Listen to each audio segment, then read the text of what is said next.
Guess what happened in Genesis 21? So, at the last part of Genesis 20, we see the Lord calling Abraham a prophet, and then this prophet living it out by praying for the people, the household of Abimelech, and then their wombs opened. In chapter 21, we see the same miracle that this prophet did in chapter 21 happening for him. The Lord visited Sarah and her womb opened. I want to believe there's a connection between these two chapters, and there's a connection between he praying for someone, for praying for the people for their wombs to open, and that also happening for him.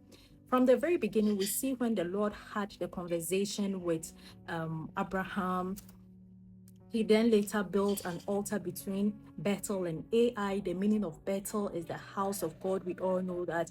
The meaning of Ai is heap of ruins. So he was positioned at that point to win the people of the world to the house of God, to win the people of the ruins to God. Okay. But what do we see? We see Abraham being a deceiver. He goes to deceive Pharaoh. He later deceived Abimelech. He later had an affair with Hagar and had a child. All of those was living outside the will of God. That was not a plan of God for him. And so that was not he living a life that will win the people of the ruins to God.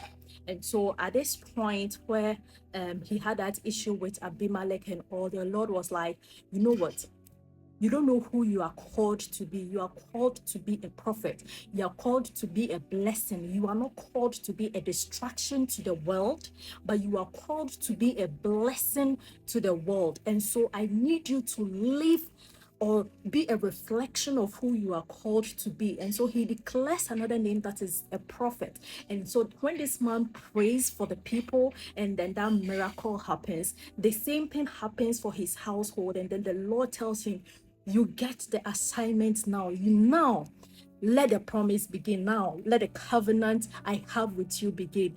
I pray this makes sense the way it made sense to me. I pray that however I understood this in this way, the Lord will open up our eyes. And if you have any questions, or if you want to redirect me in my thinking, it is open. I'm very open, and I'll be glad to learn more from you. Be still and know that He is God. God bless you. Shalom.